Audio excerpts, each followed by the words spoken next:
Bere izen artistikoa Rodrigo Amarante musikari brasildarraren eta Enrique Morente flamenko kantariaren abizenak nahastu sortu zuen Ziruliruli kanta honetako protagonistak. Sotoan babestu gara, Elgoibarreko sotoan, Amorantegaz, Iban Urizarregaz solasaldi hau egiteko. Eskerrik asko hemen egotearren. Eskerrik asko. Zer moduz? Ondo? Bai, bikain.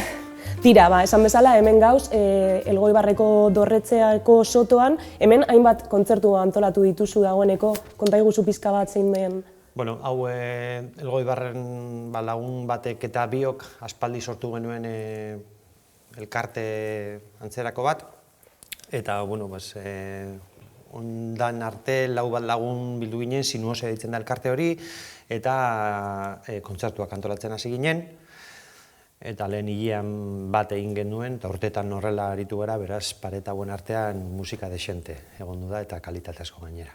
Sentitzen da hemen harri hauen artean. Bai. Baita ere, aipatzea, Elgoibarren gaudela, zure herria dala, eta bai zure lanean nahiko influentzia deko herriak edo ez dakit sustrai kontu bat den, edo nahiko harremanduta sentitzen zara zure herriarekin. Bai, bueno, harremana herri batekoa naiz, horrek suposatzen duen guztiarekin, kanpoan ere bizita izan dago, hiri handi baten, eta orduan herrira bueltatzeak dakarren guzti horren ajeak sufritu izan dituaz. Gero badukate maitasun gorroto puntu hori, herriarekiko, ni imaginatzen dut asko hori gertatzen zaion bezala, baina bueno, kanpora joaten naizenean maite dut bueltatzea. Hori gertatu da, ez dakit non egon zaren kanpoan, baina egia da nolabait benetan baloratzeko gure etxea badirudiela kanpora joan behar garela edo, eta bertan nahasketa bat sortu, influentzia horiek gero ona ekarri edo beste herri batzuk ere influentziatzen dute zure musika? Bueno, ez dakit konkretuki esan dezakedan, hemendik edo handik etorri direla influentzia ezberdinak, baina nik sostengatzen dut beti pasatzen dezun oro, influentzia bihurtzen dela egiten dezun ororentzat. Beraz, berdin da sorkuntza artistiko bat izan, edo beste sorkuntza mota den bat. Beraz, bai, nire kasuan horrela izango darakoan. Eta influentzia guzti horiek, hemen dau, zure azkenengo vinilo lan ederrean, Harri Herriar, nola izaten ari da diskaren agurra? Dagoeneko jotzen egon zara, ez da? Bai, aurkeztu dut hainbat lekutan, eta egia esan harrera oso ona izaten ari da diskaren inguruan. Jendeak idatzi diana zuzenean edo zuzenean kalean adierazi diatenaren aburuz oso positiboa dena, oso pozik nago emaitzarekin, nahiz eta egiten dezunean olako txelan bat, iristen daneako argitaratzera, zuk ja denbora daramazunez, kasik beste fase batera pasatzen nahi zeanan sentsazio daukazu beti. Baina egia da oso pozik nagoela emaitzarekin eta iraun beza nahi beste. Eta, bestale batetik zuretzat aitzakia da sormen prozesu hori zuzenian jo ahal izateko, ez da? Gutxienez horrekin bai gozatzen duzu.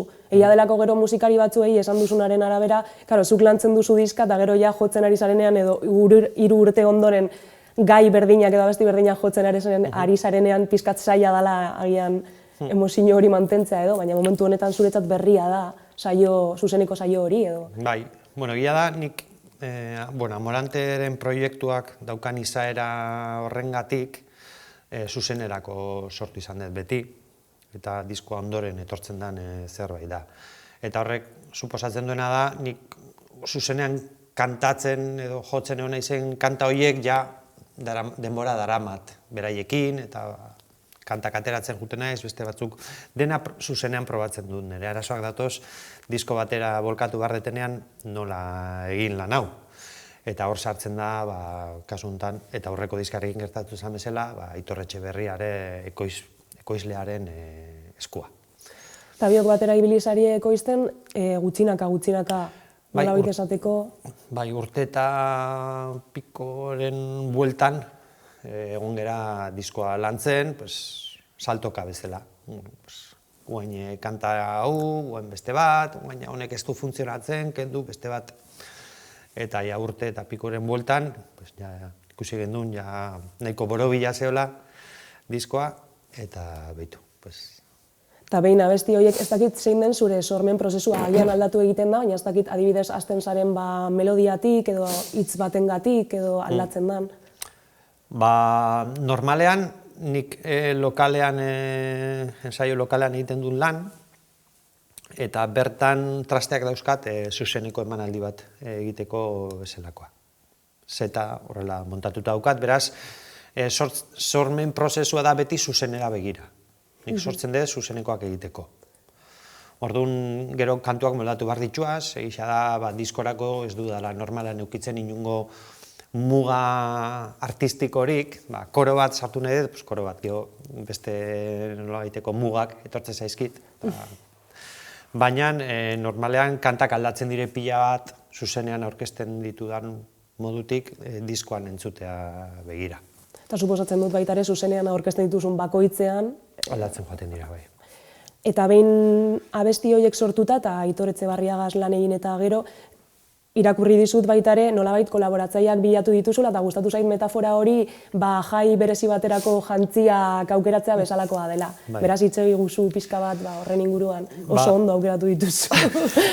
Kolaboratzaile, bai, egia da, sortu duna naiz, bidean, Morante hasi nunetik, bidean egin ditudan lagun, ezagutu ditudan artista, horrek aukera eman didala, kanta ezberdinetarako kolaboratzaile horiek bilatzeari begira.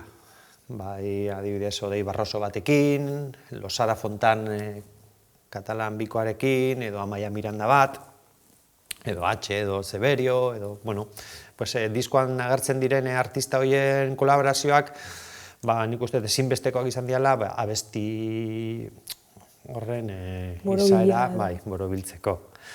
Eta esan dizut, nik hasieratik ez dut irudikatzen artista honekin egingo dudala kanta hori, baizik eta nik uste kanta gehienetan behin estudioan lantzen ari ginen batera, erabaki naban, irudikatu naban, gustatuko litzaidake honek kolaboratzea besteak, eta zorionez, pentsatutako hien erantzuna positiboa baiezko izan da, eta bitu. Normala, da suposatzen dut baita ere gero beste artista hauek ere bere impronta uzten dutela, berrirorea abestia egin batean bada ere aldatzen dela prozesu horretan. Bat, berez erreka bezalako abesti bat, oso polit. Bai, gelditu dela, nik inoiz irudikatuko ez nuken modu baten, nik neukan modu simple baten, eta behitu, Idoia Atxeri komentatu nuen pianoa grabatzeko berak, pianoa ez dut ongi jotzen, orduan behar zuen pianoa ongi jotzen dakien norbait, eta Idoiak bikain grabatu du, eta soken moldaketekin, mago baten bila joan nintzen, Xabier Zeberioren bila, eta berak egin dit, traje lehen aipatu ezun, jai baterako traje eder bat. Outfit elegantea geratu zaizu guztiz. Benetan elegantea. Betikoles, hori bai. Estimatzen da. Gero, Forbidden Colors diskoetzea, lehen aipatu dugu gainera kameren atzean, baina bai esan daiteke haien ez dela ohikoen era, gauzak egiteko ohiko era, gaur egun non presaka ibiltzen gara, industria handiak dauz, zergatik lan egiten duzu ekoiztetze honekin edo ez dakit? Nik usten dut filosofia kontua dela, Aitorre aspalditik ezagutzen dut, oso gertu gaude filosofia aldetik, musikaren ikuspegian inguruan, industriaren ikuspegian inguruan, eta berak aurreko diskarekin, beraiekin argitaratzeko aukera eman zidan, ekoizpena egiteaz gain, eta oso ondo oso pozik egin genuen lan elkarrekin, eta errepikatzea erabaki genuen harri-harria egiteko. Eta ia esan bete-betean asmatu detela o degula iruditzen zait, emaitza izan dalako bikaina. Zoragarria da gainera mimo handiz eginda dagoela ikusten da, mimo eta maitasun handiz zentzu guztietan. Ez dakit portadaren artista edo aipatu nahi duzun eta kontzeptua.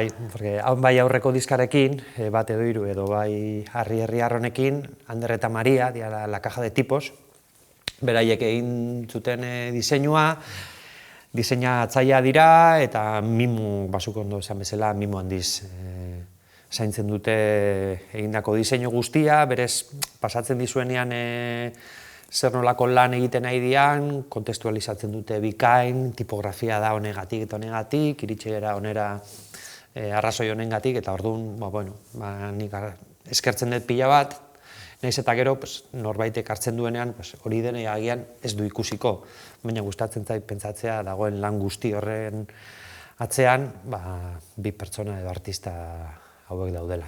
Eta gongo da jendea bai ikusiko duena, agian edo gehiago baloratuko duena, da beste pertsona batzuk agian jakin gabe nik uste du sentituko dutela, ezta? Osea, patxadazko lan bat ikusten duzunean, naiz eta gero esteorizatu edo, bertan argi geratzen dela.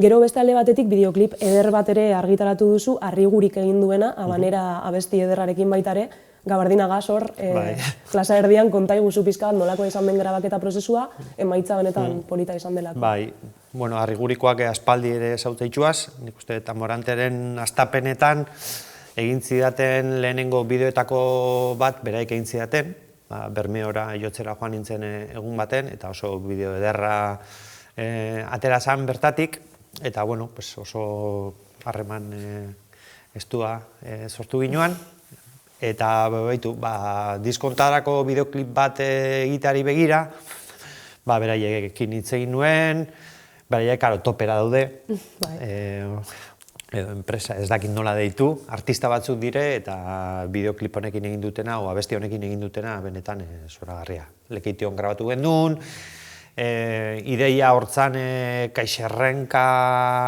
dantza sartzea, abestiaren tematika berez bada gabardina bateaz zubi baten gainean dantza nahi da norbaiten inguruan, baina egia da, beraiek irudikatu duten klip honekin, edo hor jostu duten iruditeri eta historia horrekin, bizi berritu indutela abestiaren bai kontzeptua, bai narratiba, beraz, bete-betean asmatutela iruditzen zait. Eta ondo islatu dute, zure musikan ere dagoen kontraste moduko hori garaikidetasunaren eta tradizioaren artean, eta bai, oso... Bai, ni oso pozik nago, beste behin ez nuke irudirikatuko lakotxe zerbait, edukiko nukenik inoiz, eta baitu, zorioneko ni.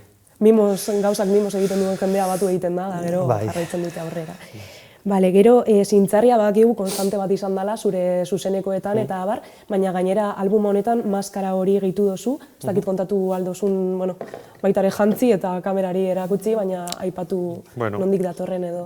Maskara Jurema Pelofuegok egin zida, Jurema Pelofuego da Tolosako artista txar bat, eta nik egia esan, sarean bitxartez ezagutu nuen, eta berak margotu egiten du, eskultura edo, egiten ditu, orduan artista plastiko bezala ikusi daiteke, eta bere iruditeria eta manejatzen duen mundu iruditzen zait oso gertu nagoela, eta asko gustatzen zitzaidan, eta proposatu nion, ingo zidan maskara bat, hasiera baten ez nekien zuzenerako erabiliko nuen, jotzen nuen goltzaratzen nintzen bitartean, edo argazkitarako izango zen, eta azkenean pixkat danetik egin dut maskararekin, bihurtu da diskoaren ere irudi edo elementu ezinbestekotzat, bideoklipan agertzen dalako, goltzaratzen naizenean, maskara ere jartzen dute mikrofono oinean zintzilikatuta,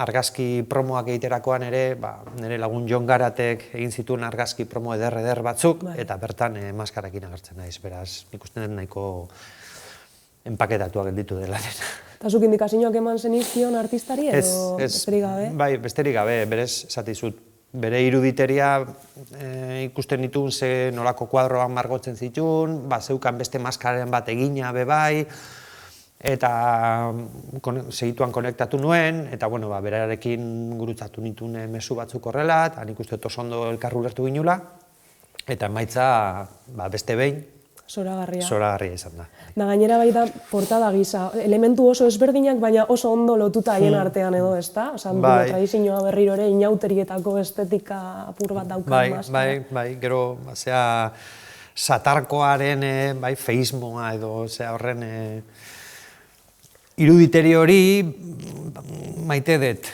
Eta bai portadarekin, kontzeptualki bai, ez dakit. Oso pozik nago emaitzarekin. Egia esan, ez dakit, norberak hori esateak non uzten zaitxun, oso ohituta gaudelako, humiltasun batetik adieraztera gauzak, ez da izan iruditzu gehiagizko zerbait saltzen nahi izan horri.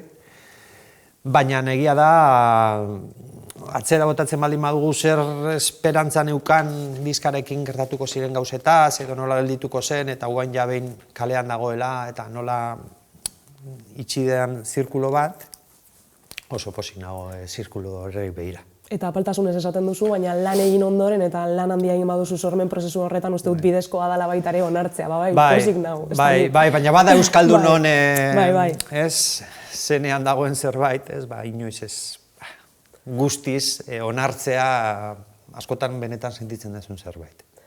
Eta gero baita ere, hortera puntu hori aipatu duzuna da, ez dakit celebrea aurkitzen dut, hortera puntu hori, bai zure izenien, zein, ez dakit estetikan nik ez dut ikusten, baina zuretzat agian bai badau putzu hori.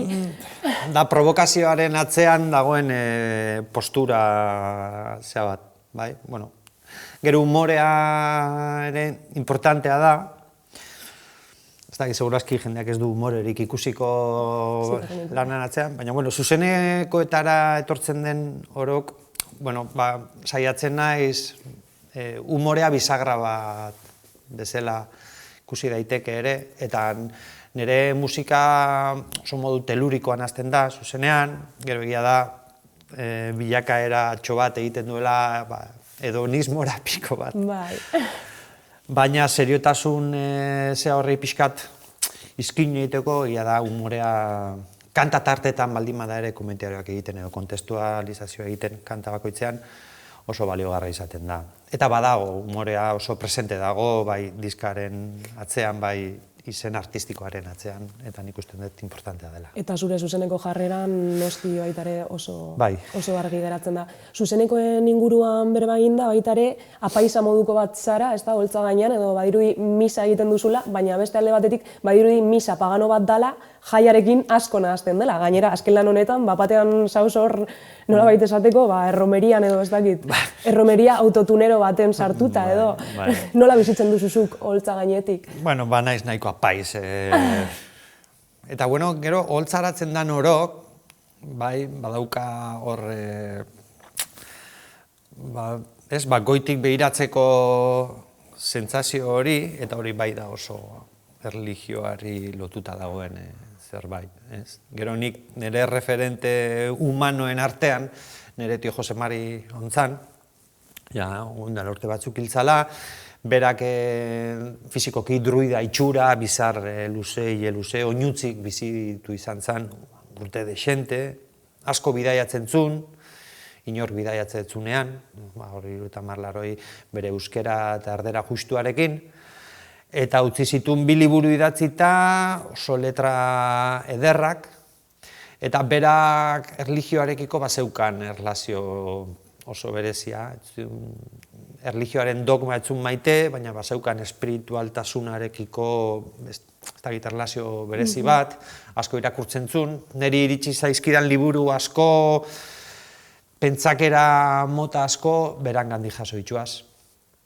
Txikitatik denok bizi ginelako etxean elkarrekin. Portadan agertzen dan, hitz hauek dira aurreko disko bateko kanta, Brugel Zarraren kantaren hitzak dira, bere letra da hori, eta berak utzi zituen letretako bat hartu nuen, eta bueno, eta bertan agertzen da omenaldi bezala, izkutuan, ez dalako inun agertzen hori, nik kontatzen dudanean espaldin bada, eta behitu, oso referente zuzena izan da niretzat, eta erlijioarekiko daukadan gerturatze hori asko berangandik etorri jata. Eta suposatzen du zuretzat ere era espiritual baten... Bai, baina gero oso kritikoa naiz dogma guztiekin. Erlijioek dogma hori ortodoxia aruntzera ematen dutenean, eta oso hertsiak eta direnean,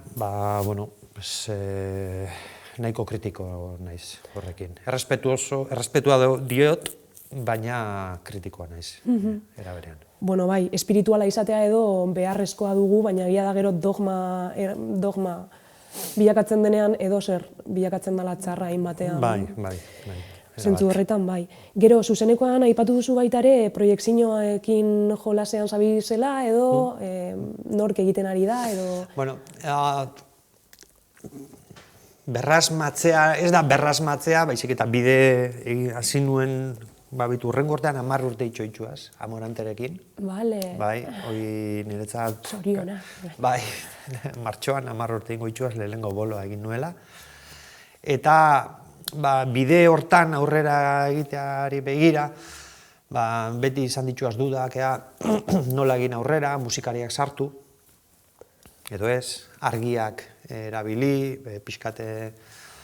Eta, bueno, pertsona batea zeizketan, ostra, betxu, igual, bisualekin probatu zeinke. Eta nik ezagutzen dut, maiz mirenekin, maizekin izketan behin, eta behar esan zen, ostra, betxu, badago artista bat Itziar Garluze hitzen da, eta, bueno, jarri nintzen berarekin kontaktuan, oso filinona eman zidan, nire musika gustatzen zitzaiola, eta, bueno, berak zuzenan lan egiten du, irudiak manipulatzen zuzenean, ez da plairi eman eta irudiak korritzen dijoaz, ni kantatzen dijoan bitxartean, baizik eta bera izkutuan dago, baina oso intuitiboki eta berak daukan arte guzti horrekin manipulatzen ditu irudiak nire abestiak jasteko. Eta ia da, emaitza oso guaia dela.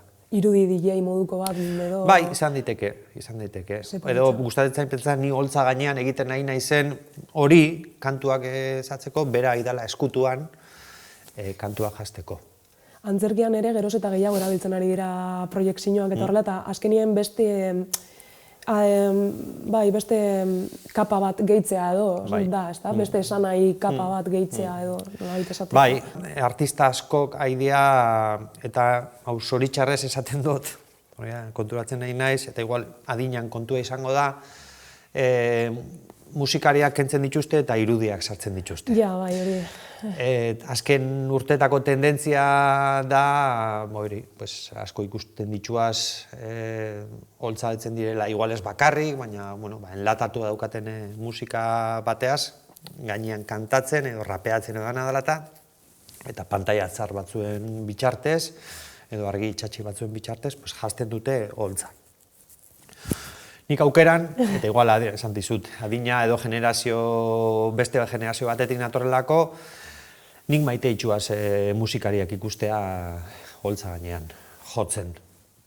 Gero ez naiz purista bat, ez dut kriminalizatuko samplerra botatzea edo enlatatua dagoen musika entzutea, baina oraindik konturatzen naiz holtza baten bai nagonean edo bai entzuten begira nagoenean musikariak ikustea maite dut. Eta hori ez dakit aldatuko da inoiz, eta gaur egun tendentzia ez da hori. Irudi gehiegi saltzen dugu, neu barne, eta ez dakit nola emango diogun buelta horri, baina espero dut etorkizun baten agian. Edo denetarik egongo dala, baina egia da beno. Bueno, esperantza daukat dena bueltatzen danez. Bai, hori bai. Hori ere noiz bai bueltatuko dela. Primeran iban, eta hemen gaudela leku berezi bat dala, ez da, eta nolabait oi hartzun ederra daukana. Karo, ez da berdina kontzertu bat egitea leku baten, edo beste baten esan nahi dut, adibidez, Anoetan egitea edo Bukauskin, adibide bat jartzearren, zuk zein leku dituzu gustokoen edo zein da ezberdintasuna hobeto esan da? Bueno, nik Anoeta baten ez dute inoiz kantatuko. Bueno, ez esan inoiz, badaz bada. Inoiz, nire Amorante bezala Anoetan kantatzen bukatzen baldin badet, ez dakit, ez dut irudikatzen. Belodromoan edo. Ez dut irudikatzen. Egiten duan musika, nik oso garbi daukat, zer nolako publiko kopuruarentzat kantatzen dudan. Oso arraroa litzateke, beste mundu klase bat eukiko genuke, ni bezalako artista batek Anoetan kantatzeko aukera izango balu. Edo publiko zabal batentzat kantatzeko aukera izango banu. Nik zorionez, eta zintzoki dinot, nire musikaren izarengatik, izango da, edo bakarrik nijoalako, hasieratik kriston sorte eduki dut izan dudalako leku ezberdin eta berezi eta magikoetan jotzeko aukera. Eta esat dizut, bunkerretan, elizatan, antzokietan, leku txikietan, adibide bat jartzeagatik, eta orain dela gutxi gertatu zitzaidan, Kataluniako Farrera herri txiki baten, oso herri bukoliko eta eder baten, jaialdi friki bat motatzen zuten. Bai. Eta inoiz izan dudan kontzertu sarrera epikoena, egin nuen bertan. Ez dut uste inoiz gehiago errepikatuko danik.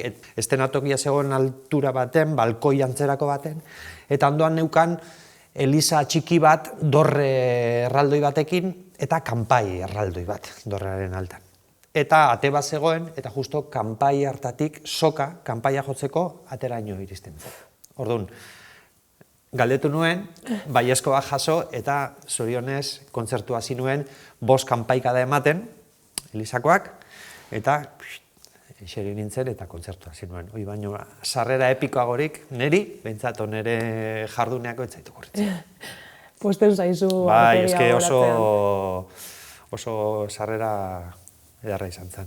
Eta behitu, da horrelako txagauzak egiteko aukera izan dut, beraz oso eskertuta nago eta oso pozik jarraitzen dut. Orduan, apar honetan jarraitzen dut oindikan, urrengo urtean 10 urte bete behar ditu dela, beraz, behitu. Eta 20, eta... Bueno, ikusi, nik beti denak dauka bukaera bat eta honek ere izango du. Sentitzen dudanean ez nagoela eroso, bukatzen da. Baina momentuz kriston eroso zaudela. Momentuz gustora nago. Eta leku berezietan are gehiago, ez da? Aipatu dugula baitaren lehen bunkerreko kontzertu hori Gernikan, nola sentitu zinen? Jo, hori izan zen, komentatu dizuan, leku magiko horietako bat, bunker baten kantatzeak horrek suposatzen duen guztiarekin, espazioak berak atzetik daukan historio guzti hori are gehiago Gernika bezalako herri baten, eta gero egia da, leku batzuek argazkitarako hobeto gelditzen direla, gero bertan kantatu ahal izatea baino. Kasu honetan biek eman ziren. Oso erreber ederra zeukan, egia da repertorioa ere aukeratu nuela espreski kanta dantzagarrienak, eta komidatartean jartzen dut, ez ziren ez nitun kantatu, beste kanta mota batzuk egin nitun, eta oso kontzertu berezia eta guendik. Gordetzen dudala. Eta espiritualki ere... Bai, bazeukan, eta gero egia da, kasu hartan, publikoan eukan eskerreskuin, esatizut, lekua berezia zan, ikusteko etzan lekurik erosoena, ez daukazulako artista frentean, baizik eta alboetatik, baina ikusten dut, jolas hortan denok konplize eginala, eta oso kontzertu ederra atea zala iruditzen zait. Da gainera interesgarria iruditzen zait betare lekuak zure kontzertuak gutzatze hori, lekua den motakoa dela ere, baina hori bunker batean, ezagututa historia eta nahiko gogorra da, baina agian beste leku baten edo kanpoan jotzea da izearen eta horrelako... Bai.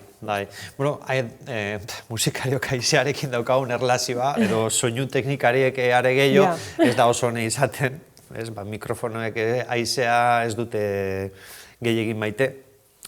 Baina, bueno, kanpoan jotzeak daukan xarma da, daukasun kroma hori, askotan oso ederra izaten dela. Gero egia da, nire musika ez dela, agian jaietako txotna baten goxatzeko lain, edo nik beti izate eta aurre iritziak puskatzeko frogat egin behar direla, baina, bueno, guai dago, kanpoan jotzea, eta guai dago leku beresi eta itxietan jotzea. Irakurri dizut baitaren, nolabait esateko, argi dago, ez zarela mainstreama eta ez duzula bilatzen mainstreama izatea, hori ere harremanduta dago horrezegatik ez duzu jokoan hauetan, baina ez dut uste behar duzunik ez da. Ez. Zan nahi dudana da, beste egunean elkarrizketa hau prestatzen ginenean eta berba egin genuenean, aipatu zenuen gauza bat, zala musikan klase ertaina desagertu dela. Bai, gero eta gehiago somatzen dut hori, eta adibide bat jarriko dizut, atzo bertan paeratu nuena o genduena. Diskoan agertzen diren Losada Fontan bikoak Euskal Herria etorri ziren jotzera, erainoun beran egon ziren, Katakun, oso kontzertu ederra izan omentzan, eta atzo berrizko kulturretxea o kulturgunean edo antzokian, edo antzoki txiki bat daukate berri zen, eta area etorri ziren jotzera. Ni gerturatu nintzen, eta zoritxarrez esaten dut, tristuraz, etzen inor agertu kontzerturaz gozatzera. 2 lagunekin joan nintzen, eta izan zuten publiko guztia, izan ziren soinu teknikaria, antolatzailea eta guiruak. Estenato holtzan gainean zan 360 deitzen den ziklo baten barruan, eta karo, oso aukera polita izaten da, olako gertu egotea, eta beraiek egiten duten musika zinez ederra dala, dire musikari itzelak, atzoko kontzertua, gaina askotan gertatu izan zait, kontzertu eder bat ikusten dudanean, eta ez naiz bakarra, segurazki, sortzen duzu, generatzen duzu sentsazioa de, ostras, gustatuko litzaidak ez dakizein egotea hemen, ez dakizeintzuek, ziur goxatuko zutela ni beste edo gehiago. Atzo izan zen horietako momentu bat. Gainera, pixkat amorruz bizitu izan nun, benetan inorrez etortzeak tristuraz bete nindulako. Horregatik, klase ertainaren desagertze hori musikan, uste dut, desente ematen nahi dela, badirudi, evento saleak bihurtu gera, ez baldin bada evento batera joatea, berdintzait jaialdi erraldoi bat, edo nostalgiari lotuta dagoen kontzertu batera joateren behar hori, eta beste aldean dago, kontzerturik eman ezin ez duen talde edo proposamena. Erdi bidean gauden, auskalo, hainbat proposamen, badirudi desagertzear daudela o gaudela, porque ja lehen hemen Euskal Herrian betidanik mantendu izan dugune zirkuito hori, gaztetxeak direla, leku autogestionatua direla, poliki-poliki urriagoa bihurtzen nahi dira. Eta horren sentsazioa ez daukat nik bakarrik, hitz egiten dugunean lagun musikariekin eta bolo-bolo dagoen zerbait delako. Bai, hainbat itxi dituzte gainera, naiz eta gero beste berri batzuk zorionez irekitzen diren, baina... Bai, eta, ez dakit, agian, eta ez dut negarti izan nahi zentzu hortan, esperantzaz behiratu nahi diot, etorkizu nahi, dena bueltan datorrelako. Eta, ez dakit, plastifikatzen nahi dan industria hau, musikari dagokionez, pentsatu nahi dut, haragitu ingo dala etorkizun baten berriro. Danoi gustatzen zaigulako kontzertu batera joan eta jasotzen dugun hori kasik gorputzean somatzea bezala. Eta horregatik diot haragitu, segurazki horrela izango dalako. O esperantza daukat, berriro haragi izatera bueltatuko gerala plastiko izatet. Bai, plastikoa gainera zuretzean kontsumitu dezakezulako lasai-lasai, bestela organizismo pizka bat edo organikoa izatie eskertu egiten da. Gero, guz ere egin dezakegu kultura kontsumitu, ez da hitz agian egokiena, baina bai gaztetxietara jun, kontzertuetara jun, honelako kontzertuetara nolabait indartzeko, ez da, eta... Bai, eta gero denok maite dugulako, eta ez da nik esaten duela bakarrik. Joaten geranean evento masibo erraldoi hauetako batera, askotan entzuten duzu, guai dago, baina guai dago ere gertu egotea, artista, musikari, berdintzait antzerki, hor gertu egotea. Baina gero, klase ertainaren desagertze honen bitxartez ikustezu, ahoz bai, baina gero jendea asko bere etxetan gelditzen dela, zoritxarrez. Orduan, ez dakit. Gero askotan ikusten duzu kontzertu batzuetara eta jendea hizketan egotela. Bai, hori da, bai, edo antzerkian baita edo telefonoak dala. Barkatu. Eta azkenean da hori, ohitzen ari gera eventoetara joatera, eta ulertzen dut sozializatzeko espazioak direlako be bai. Baina nik usten dut, onuzkio kodigo batzuk manejatzen ditugula, nola egon behar den kontzertu baten, errespetuagatik, egia da, kontzertu mota batzuk daudela, askoz ez aukera gehiago ematen dizula ondokoarekin gauza komentatzeko, edo goxatzeko modu ezberdinetan, ez dana modu isil eta solemne baten, baina, era berean, iruditzen zait, holtza gainean dagoenak edo kontzertu hortaz goxatzea nahi duen horrek pairatzea guain bizitzen nahi gehan plastikozko egoera hau, ez dela justua.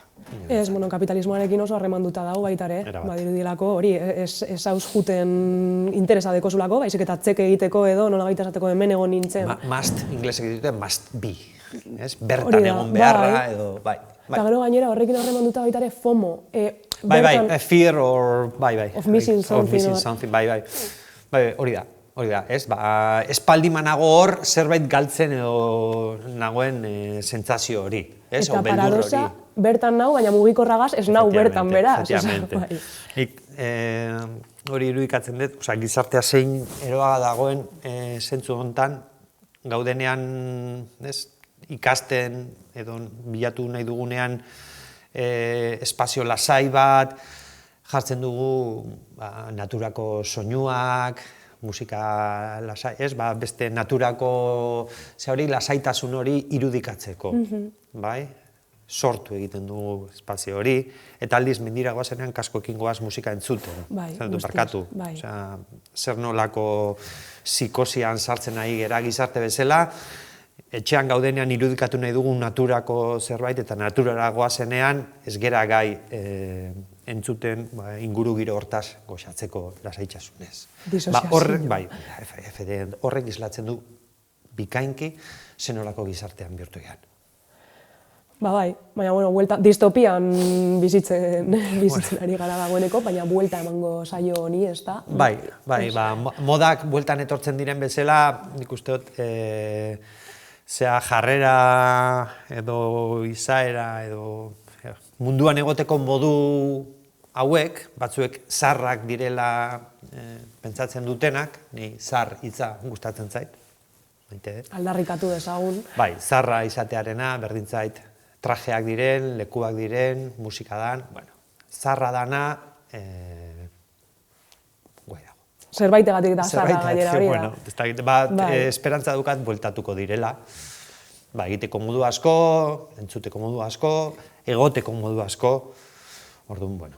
Bai, gai honekin bukatzeko, baina baita ere inteligentzia artifizialaren kontua hemendik ere badoa, eta nik uste dut, helduko dala momentu bat, non egongo da jendea, agian modaren kontra egingo duena, baina askoz gehiago mirestuko duena gizakiak egindako zerbait, ehunean gizakiak egindako zerbait, rollo euskal kalitateko hori, baina gizakiak guztiz egindako zerbait aurkezteko edo. Nahiko oksimorona da terminoa berez, artifiziala den inteligentzia bat, ez dakit, inteligentzia artifiziala izan laiteken, ala artifiziala den zerbait inteligentea.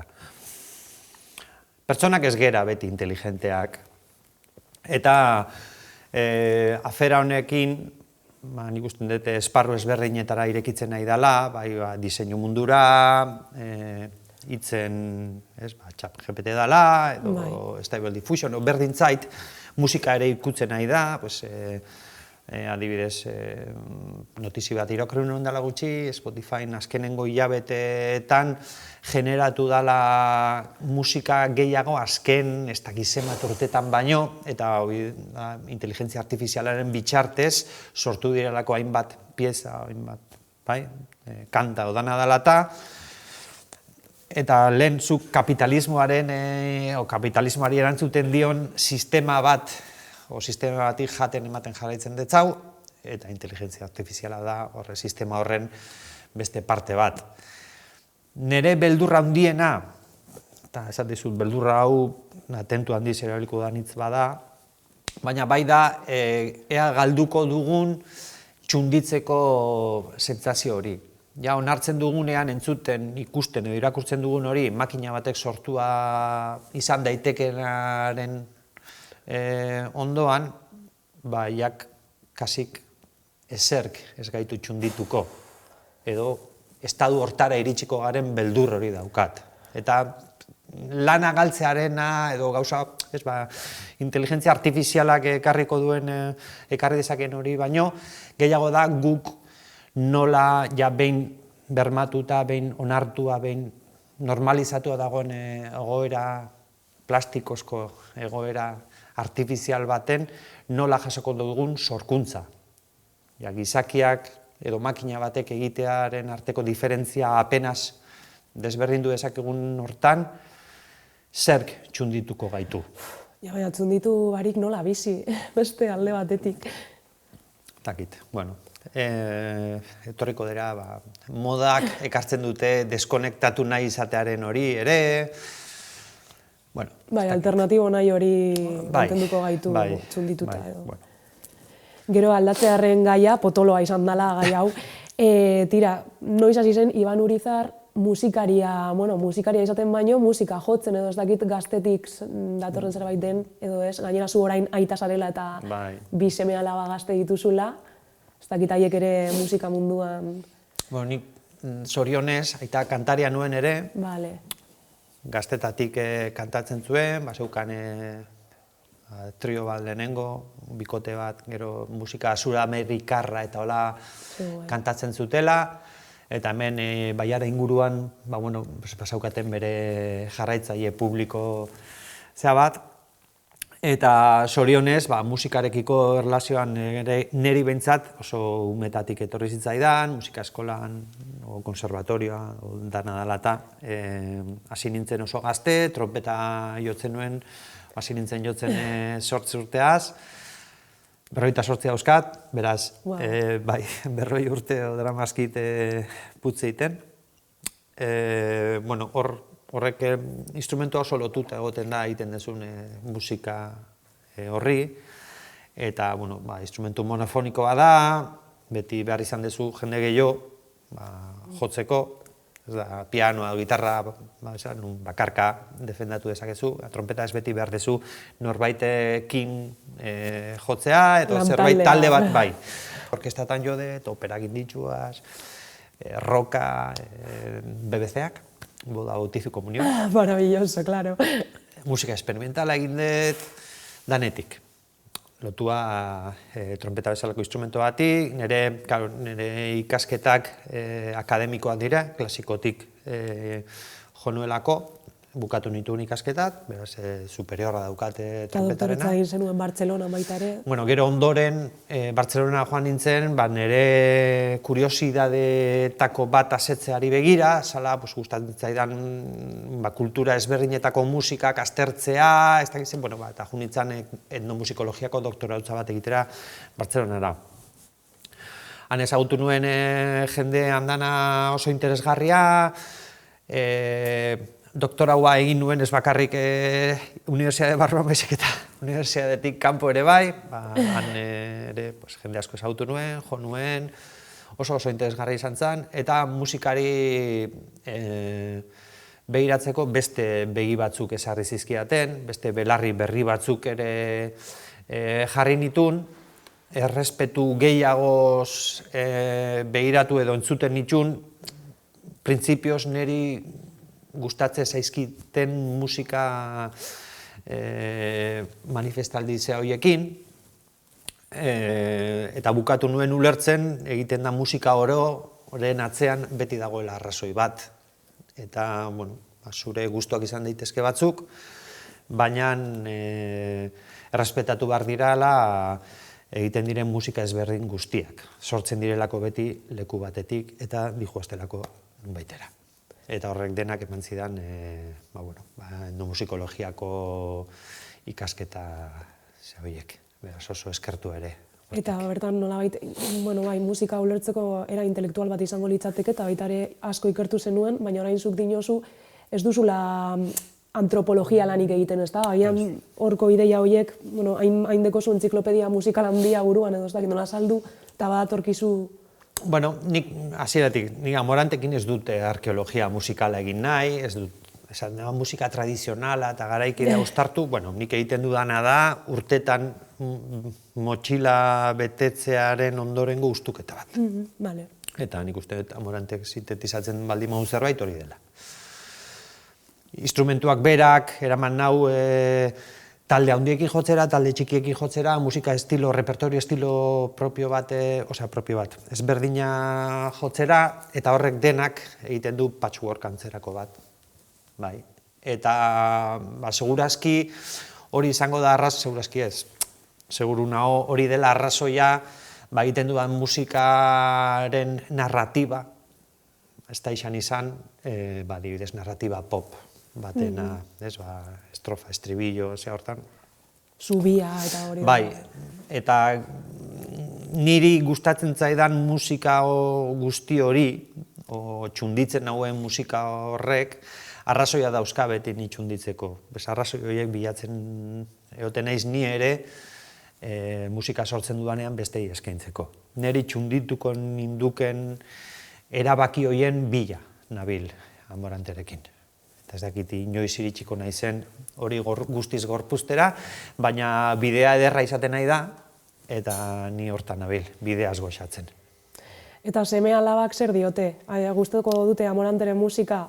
Kontzertu dexente janditxue, beti ez daude prest janari hori jateko, eta tarteka behar dute fast fooda ere konsumitzea.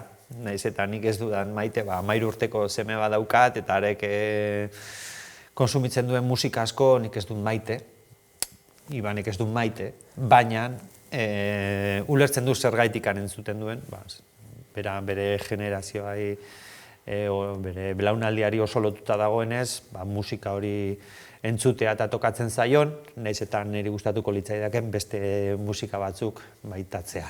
Baina etorriko da. Hori da. Nire etorri zitzaidan bezala.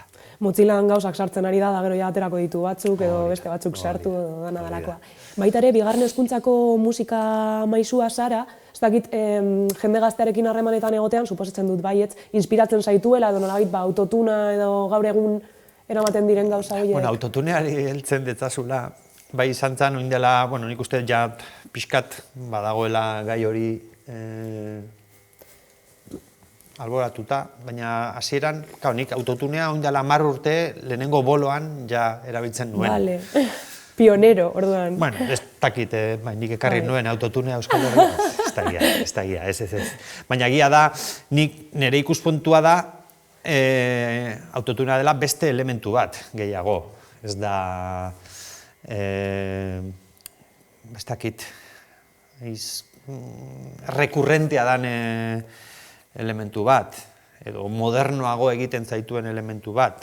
Baizik eta eskura neukanen beste elementu horietako bat, non kitzika egiten zitzaidan erabiltzea, distorsio bat erabili daiteken bezala, edo azkenen ahotsari jartzen zaion efektu hauetako bat. Gero ez naiz kantari bereziki ona. Ona, edo daukat nire kantaera propio, eta hori ere bide bat izan da, hasieran konpleju gehiago nauzkan, gehien bat nik maite dut, gustatuko litzaidake, baduzkal lagunak afinatzen dutela nahi gabe, ni ez naiz horietakoa, eta kantaera baten bila ibili naiz 10 urte hauetan, eta usten dut bilatu dudala nire izaera erakusten duen kantaera bat. Bai. Oso lotuta egon laikela batzuek aintzinako kantaera bati, baina horiek azkenean diren nire tara edo gabezien ondorioz hartutako edo jasotako kantaera bat. Eta horrekin oso pozik nago, orain. Baina bidea ez da erresa izan. Ez daukat inungo lotzarik onartzeko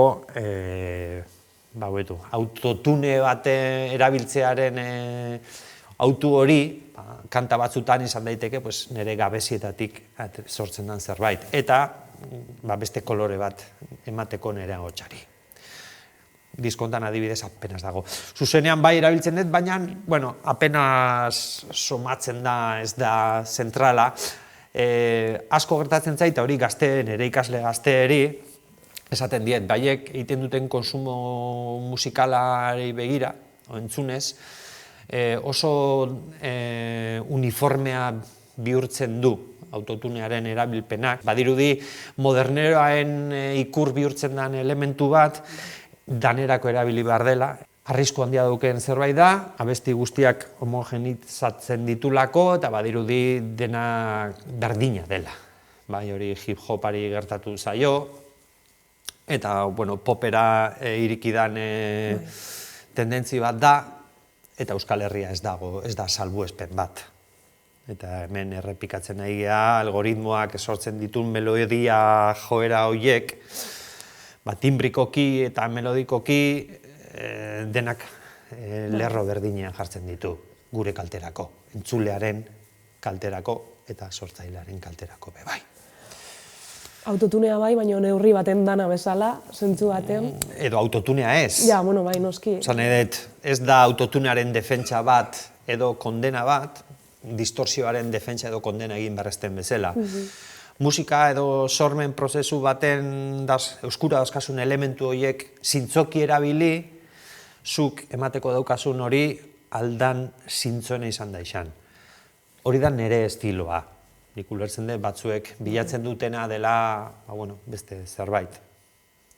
Eta horretarako ez duzu bakarrik zure musika azaldu behar, baizik eta zure musika saldu eta irudia saldu bebai era berean. Kakotzen artean A eta saldu hori. Bai, ez da nire erroioa.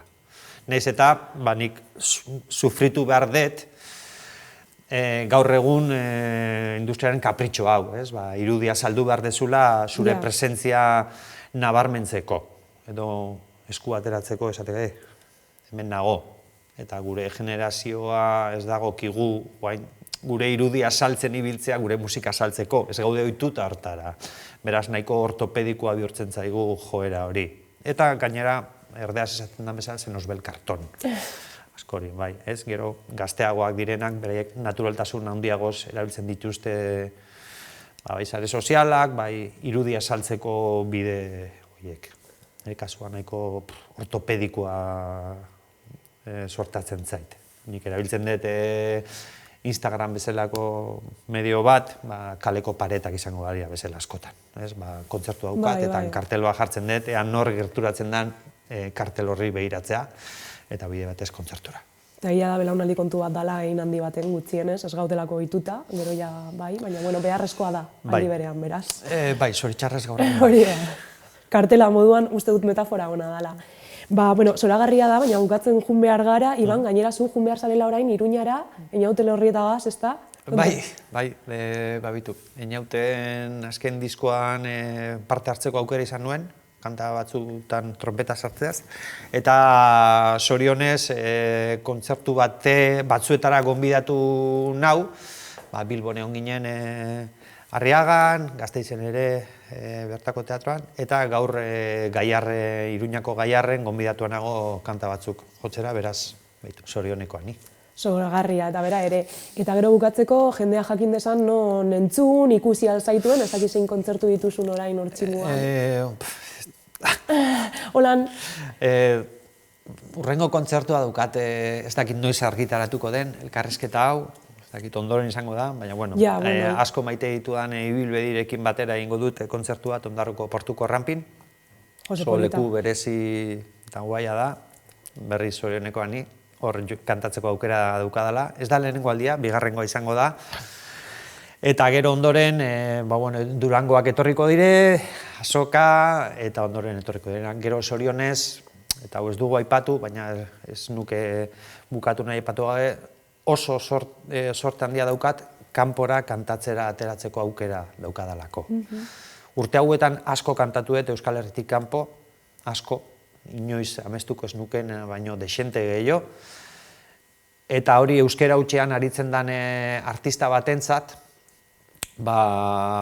sortea ez dakitan, sortea, askotan sortea bilatu egiten dalako, baina euskerak muga dauzkanan pentsatzen duen ororentzat, nire mezua da ez dela egia. Eta horrenik konprobatua daukat. Eta harrera polita egiten dutela.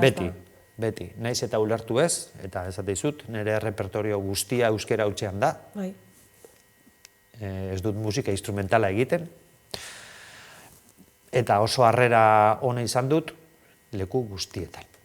Eta jo dut, estatu mailan, kasik estatu guztitik. Eta nondik gehiago edo, no? Egia da, diskontako kontzertuak urrengo urtea begira sartzen nahi zaizkitela, orduan urtea bukatuko dut, Ondarruko honekin, Durangon, ezin dudan beste lekuren bat urtea bukatu horretik, baina printzipioz... Adi egon, eta 2024a interesgarria datorrenaren sentsazioa daukat, beraz, ondo. Ikusiko dugu, da ikusten zaitugun bai Ondarrun zein Durangon, eta mila esker Iban, hemen egoteagatik gurekin, eta laster arte. Plazerra izan da niretzat, eskerrik asko.